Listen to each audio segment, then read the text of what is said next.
Assalamualaikum sahabat Muza TV. Kali ini Mimin ingin menceritakan tentang tidak berputus asa dari rahmat Allah. Jauh sebelum diutusnya Nabi, pernah ada seseorang yang luar biasanya, prestasi, kejahatannya, ia telah membunuh 99 orang tanpa alasan yang benar.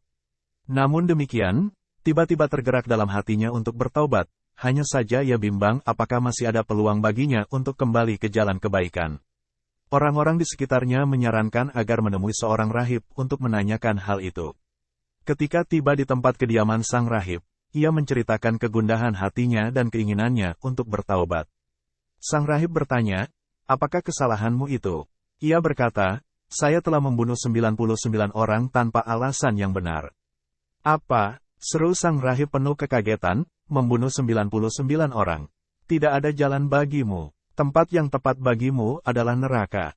Lelaki itu sangat kecewa sekaligus marah. Ia sadar bahwa kesalahannya memang begitu besarnya.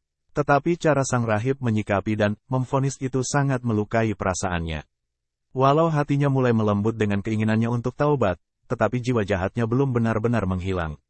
Tanpa banyak bicara, ia mengambil pisaunya dan membunuh sang rahib. Genap sudah 100 nyawa tidak bersalah yang melayang di tangannya, tetapi panggilan ilahiyah untuk bertaubat terus mengganggu perasaannya, hanya saja ia tidak tahu harus bagaimana. Suatu ketika ada orang yang menyarankan untuk menemui seseorang yang alim di suatu tempat, dan ia segera menuju ke sana. Ketika tiba di tempat tinggal sang alim, ia menceritakan jalan hidupnya, termasuk ketika ia menggenapkan pembunuhannya yang ke-100 pada diri sang rahib, dan tentu saja keinginannya untuk bertaubat. Sang alim yang bijak itu berkata, "Tentu saja bisa, dan tidak ada seorang pun yang bisa menghalangi keinginanmu untuk bertaubat. Tetapi tinggalkanlah tempat tinggalmu itu karena di sana memang kota maksiat. Pergilah ke kota A, kota lainnya, karena di sana banyak orang yang beribadah kepada Allah, beribadahlah engkau bersama mereka, dan jangan pernah kembali ke kotamu itu. Insya Allah engkau akan memperoleh ampunan Allah dan dimudahkan jalan kepada kebaikan." Lelaki itu segera berangkat ke kota yang dimaksudkan sang alim, tetapi di tengah perjalanan kematian menjemputnya. Datanglah 2 malaikat untuk menjemput jiwa lelaki itu, satu malaikat rahmat dan satunya malaikat azab, siksa. 2 malaikat itu bertengkar dan masing-masing merasa berhak untuk membawa jiwa lelaki itu. Sang malaikat rahmat berkata, "Ia telah berjalan kepada Allah dengan sepenuh hatinya." Malaikat azab berkata, "Ia tidak pernah berbuat kebaikan sama sekali, justru kejahatannya yang bertumpuk-tumpuk." Mereka berdua terus beradu argumentasi, sampai akhirnya Allah mengutus malaikat yang ketiga dalam bentuk manusia untuk menjadi hakim bagi keduanya.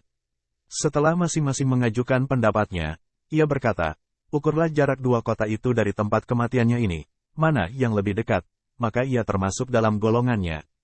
Mereka mengukur jaraknya, dan ternyata kota yang dituju, kota tempat ibadah dan penuh kebaikan, lebih dekat sejengkal daripada kota maksiat yang ditinggalkannya. Maka jiwanya dibawa oleh malaikat rahmat, dan ia memperoleh ampunan Allah. Dalam riwayat lainnya disebutkan, sebenarnya lelaki itu belum jauh meninggalkan kota maksiat tersebut. Tetapi Allah memang berkehendak untuk mengampuninya, maka dari tempat kematiannya itu, kota kebaikan dan ibadah dipanggil mendekat dan kota maksiat dihalau, menjauh, hingga jarak keduanya hanya selisih sejengkal tangan, lebih dekat kepada kota kebaikan.